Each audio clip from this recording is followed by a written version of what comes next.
Today, I'd like to talk a bit about time management and how to study effectively. Now, I've decided to do this little presentation after one of my student friends. Yes, Joey, I'm talking about you, but I want to share this with others as well.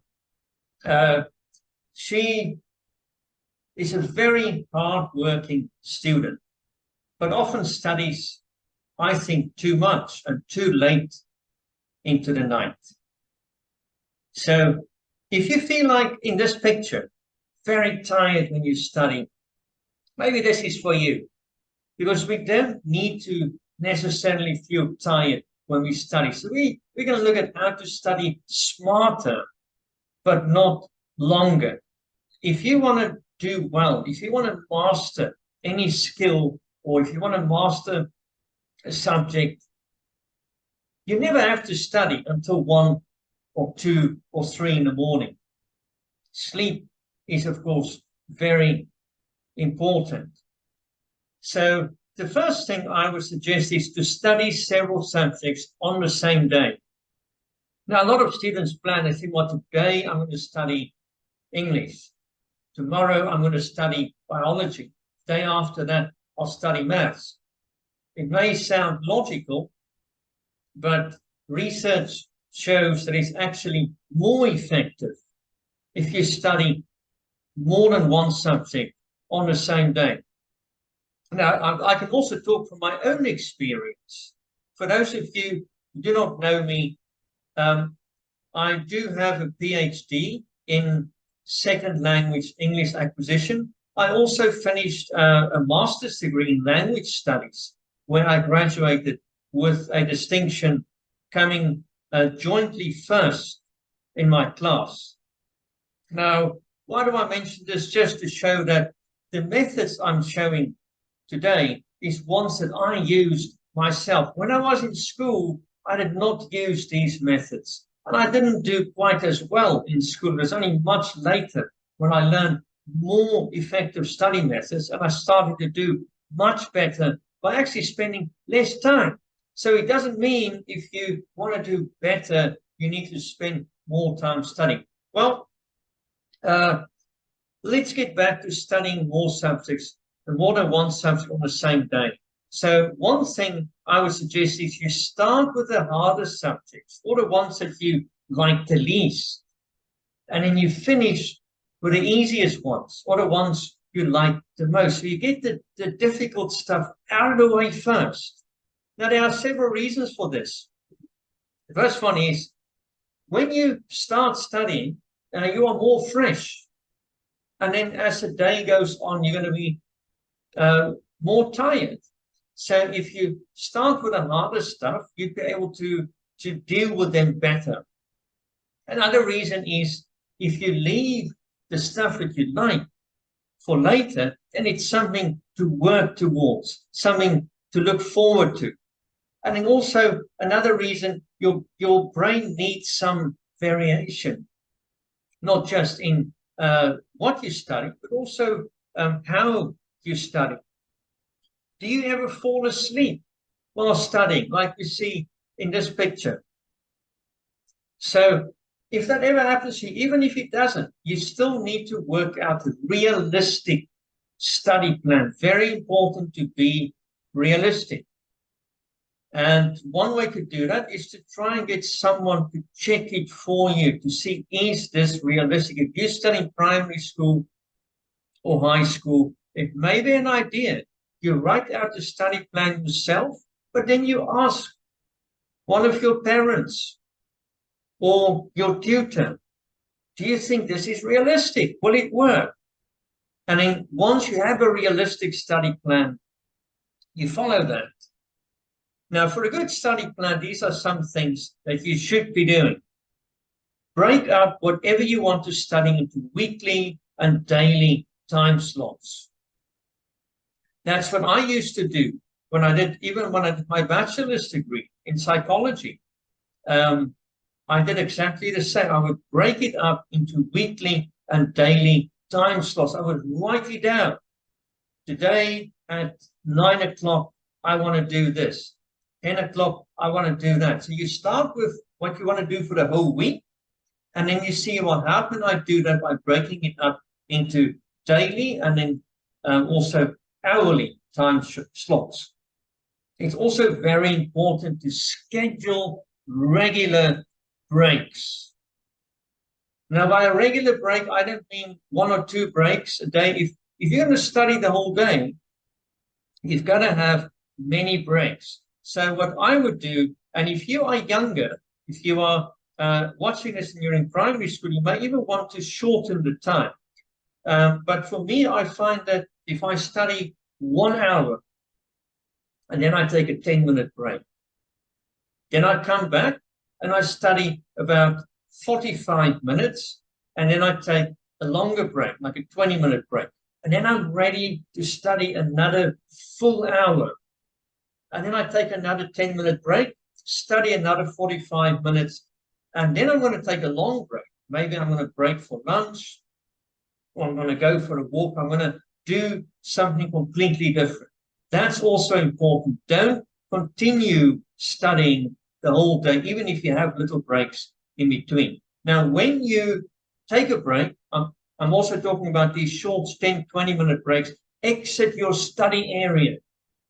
So, for example, if you're studying in the living room and you're going to go for a 10-minute break, go somewhere else. If the weather is good, go to the balcony. Or if it's a bad day, maybe just walk around, go to your bedroom, look out of the window, get something to drink, healthy drink, maybe a juice or water. But don't stay in your study area when you're taking a break. And do not study longer than an hour for each time slot. And I'm not talking about older students. If you're in high school, even in university, don't study more than 1 hour at a time. Even when I was doing my PhD degree at PolyU, we would have very long classes, but we would have breaks in between. A class maybe 3 hours, but after an hour, they give us a break. Then we come back, and then we have another break after an hour, because the brain cannot focus that long. So if you've been studying like 90 minutes or 2 hours in a time slot, that is too long. Then also important, have a scheduled finish time. Don't make it late at night. So I would suggest that you stop studying no later than 10 at night. Research has shown that our brains are much more receptive to information before 10. So don't study late at night, and schedule your break and don't go beyond that. It's very important. Now, aim to master the subject. Your goal should not be to get a certain grade or to get a certain percentage. Your goal should be to master the subject matter.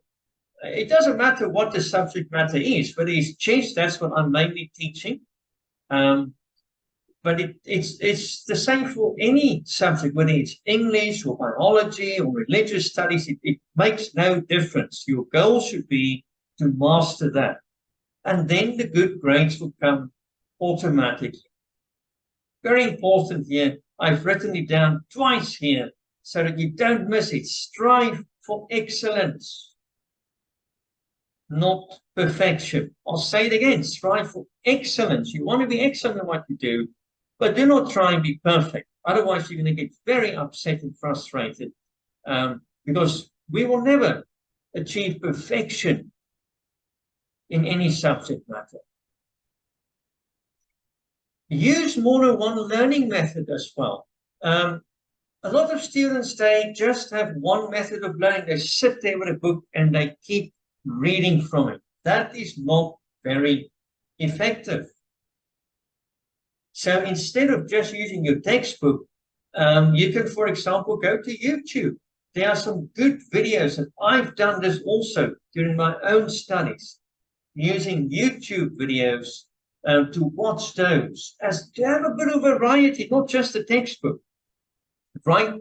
down notes. I don't mean type down notes on your iPad or your computer, whatever you're using.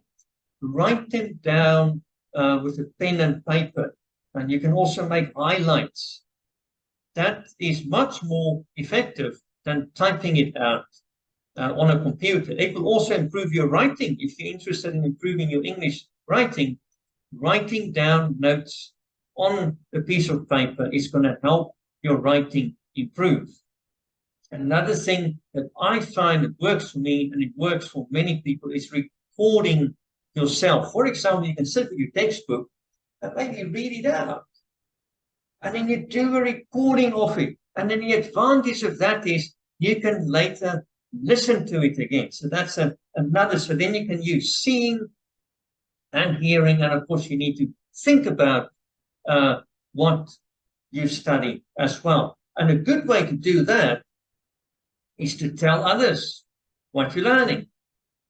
It's a very good method to share with others. Maybe your mom, maybe your helper, maybe your tutor. Tell them what you've been learning. Then you think about it. Then you need to think, how do I need to say this in a way that it will make sense to them?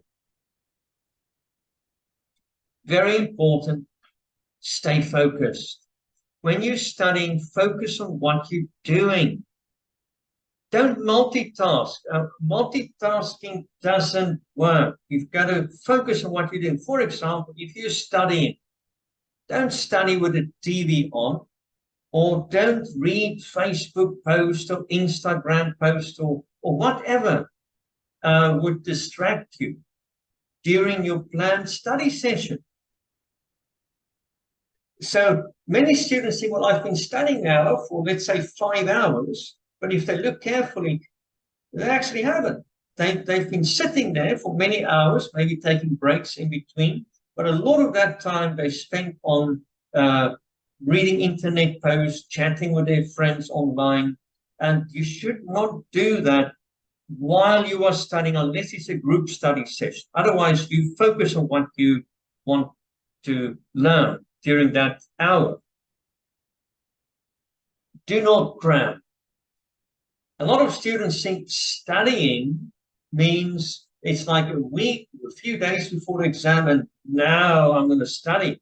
Now I'm going to stay up late until every night I'm going to stay up late until I'm very, very tired. Like you can see this girl in the picture. She's just overwhelmed with work. That is cramming. You're trying to stuff a lot of stuff into your brain. Your brain can't handle it. Maybe you'd still get a good grade, but if somebody asks you, like a few weeks after the exam, about the stuff that you learned, you haven't really learned, you forgot it. So do not cram. It really is not going to help you. What you should be doing is to study throughout the term or the semester. Study a little bit every day. When the exam week comes, you can relax. You can sleep enough. This is what I did. And like I said earlier, I got very good grades. I finished first in my class for my master's degree.